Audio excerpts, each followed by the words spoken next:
Corps commanders conference ہوئی، اس کے بعد فوراً چیف آف آرمی اسٹاف اس کے بعد ملنے آئے وزیر اعظم کو اور اس میٹنگ کا اعلان ہوا. اور سر انٹرسٹنگلی میٹنگ آج دن کے پہلے مطلب کہ ہاف میں ہوئی، بٹ ابھی تک اعلامیہ سامنے نہیں آیا ہے.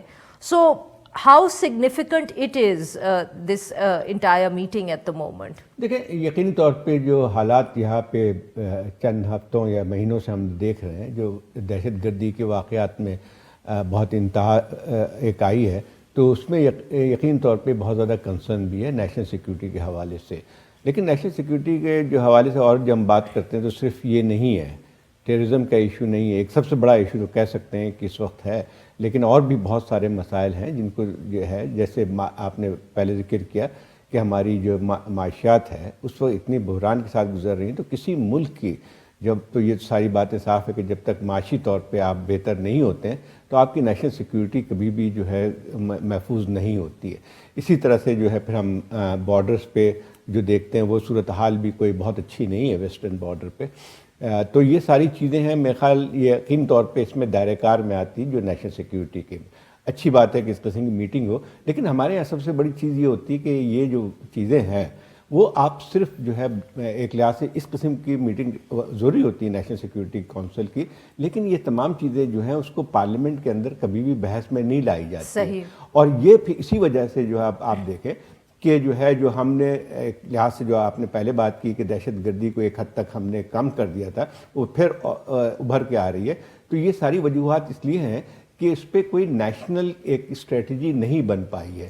سر بنی مگر ہم اس کو امپلیمنٹ شاید نہیں کر پائے. بنی نہیں ہے وہ. تو آپ نے جو ہے وہ ٹھیک ہے، جب آرمی پبلک اسکول میں جو واقعہ تھا تو کہا سب جماعتوں کو بیٹھا کے کوئی ایک 10 پوائنٹ یا 14 پوائنٹ اس وقت مرتب کیے گئے تھے. تو وہ نیشنل اسٹریٹجی نہیں ہوتی ہے. اسٹریٹجی یہی ہوتی ہے کہ اس میں آپ شارٹ ٹرم، لانگ ٹرم اور یہ تمام چیزیں بھی ہوتی ہیں. ہم نے جو ہے اس کے بعد یہ ضرور کیا ہے کہ جیسے فارمر فاٹا کے ایریا میں جہاں پہ ہم نے جب انسرجنسی بڑھی تھی یا ٹیررسٹ کارروائی ہوئی تھی تو ہم نے اس کو کینیٹک آپریشن کے ذریعے ختم کیا. لیکن دہشت گردی جو ہے وہ صرف کینیٹک فورسز آپریشن کے ذریعے نہیں ختم کی جا سکتی. رانا صاحب، سر آبویسلی زاہد صاحب صحیح فرما رہے ہیں کہ اگر اس سال کی ہم بات کریں خاص طور پہ تو جو ایگزسٹینشل کرائسس میرے خیال میں پاکستان کا ہے وہ دہشت گردی سے زیادہ جو ہماری معیشت کی صورتحال ہے اور جو موسمی تبدیلی ہے. پر سر آبویسلی آج میٹنگ ہوئی ہے نیشنل سیکیورٹی کاؤنسل کی، آپ کے خیال میں کون سے اب ایشوز ہیں جن پہ اگلے سال پہ ہمیں بھی نظر رکھنے کی ضرورت ہے اور حکومت اور فوج کو بھی؟ دیکھیے، بالکل صحیح بات ہے، زاہد صاحب نے بھی، آپ نے بھی صحیح اشارہ کیا ہے کہ معیشت اور ماحولیاتی تبدیلیاں یہ دو بڑے موضوعات ہیں پاکستان کو جن سے تھریٹ ہے. لیکن اس کے ساتھ ساتھ جو جڑا ہوا مسئلہ وہ یقیناً سیکیورٹی کا ہے، اور سیکیورٹی کا مسئلہ آپ کی معیشت کے ساتھ اور افغانستان کی پالیسی کے ساتھ جڑا ہوا ہے. اور آپ کے پچھلی جو ہماری عسکری قیادت تھی وہ ایک ڈاکٹرائن کا ذکر کرتی رہی، پھر ایک جیو اکنامک شفٹ کا ذکر کرتی رہی، لیکن وہ عملی طور پہ ہمیں کہیں نظر نہیں آئی. شاید وہ پوری کی پوری منحصر تھی کہ طالبان آئیں گے، ان کی طرف سے ہمیں تعاون حاصل ہوگا اور اس ریجن میں بہت کنیکٹیوٹی پاکستان کی بڑھ جائے گی. ایسا کچھ بھی نہیں ہوا. اور معیشت کا اس لیے بھی کہ پھر جو افغانستان کا جو آپ کا پورا جو ڈاکٹرائن تھا، جو فلاپ ہوا جو پالیسی، اس کا پریشر جو ہے آپ کی معیشت کے اوپر بھی آیا. آج بھی جب یہ سیکیورٹی کمیٹی کی میٹنگ ہوئی تو دو ہی پوائنٹ جو ہیں ایجنڈے پہ رہے، معیشت کا رہا اور دوسرا جو ہے دہشت گردی کا انٹرنل سیکیورٹی کا رہا. تو ظاہر ہے کہ جب فوج نے اس انٹرنل تھریٹس کو کاؤنٹر کرنا ہے تو وہ معیشت کو بھی دیکھنا پڑے گا. اور اس وقت ظاہر ہے کہ امریکہ کی طرف سے زبانی طور پہ تو کہا جا رہا ہے کہ سپورٹ کے لیے اور سٹی کوآپریشن ہے بھی، لیکن کوئی بھی جنگ